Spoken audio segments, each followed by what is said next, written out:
Balikan po muna natin halos magkakasunod bawat linggo na ang mga pangangaral at pagtuturo ng ating Panginoon sa mga tao, kasama ang kanyang mga alagad, kasama na rin yung mga taong naghahanap ng mali sa kanya, ay ginagamitan ng ating Panginoon sa pamamagitan ng talinghaga.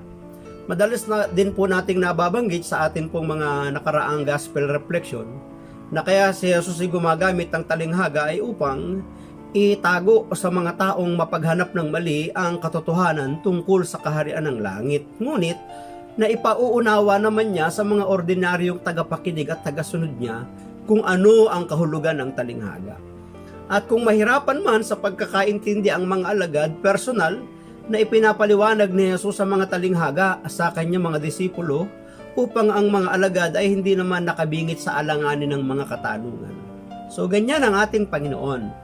At madalas nga, kaya nga sinasabi niya, makinig man sila na makinig ay wala silang maririnig at hindi makakaunawa.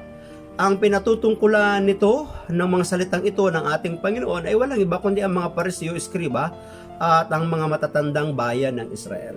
Ang mga kawal Romano, ang mga naghahanap ng kanyang kapintasan.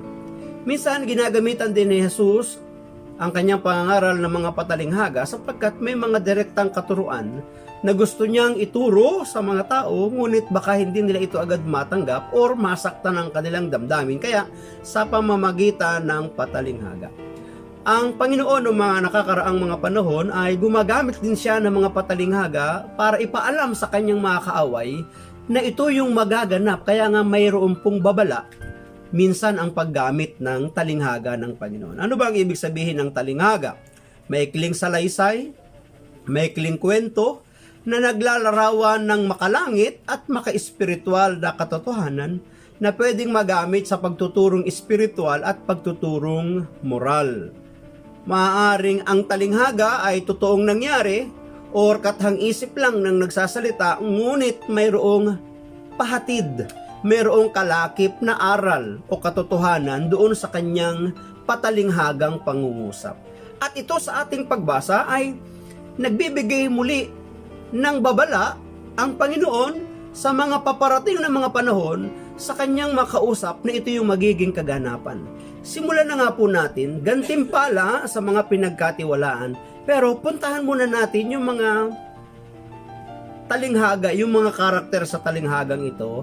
Ang taong maglalakbay dito sa atin pong pagbasa ay walang ibang tinutukoy si Jesus na siya mismo yon.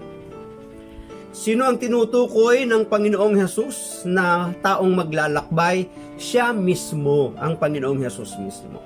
Yun namang mga tauhan na pinagkatiwalaan ng 5,000, 2,000, 1,000 na mga tauhan ay tumutukoy sa kanyang mga lingkod, sa kanyang mga tagasunod, or sa mga naglilingkod sa Diyos, para klaro at malinaw.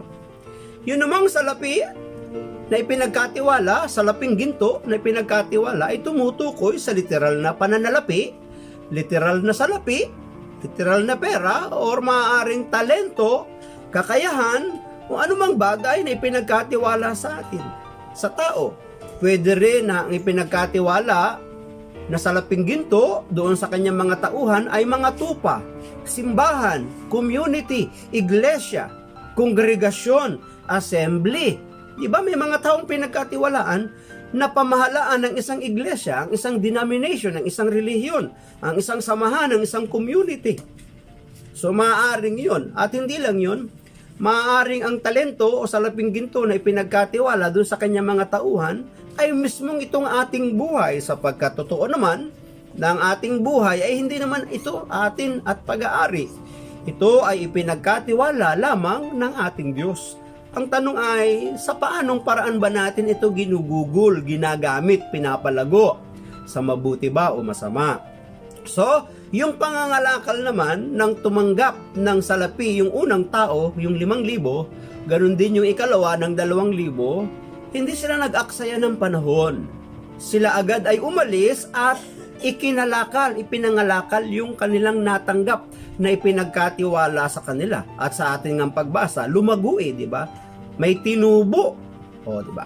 So, sa atin din pagbasa, yung pagbabalik ng nagkatiwala ng kanyang ari-arian, yung taong naglakbay, nang siya'y umalis, pagkalipas ng ilang mga panahon, siya'y nagbalik.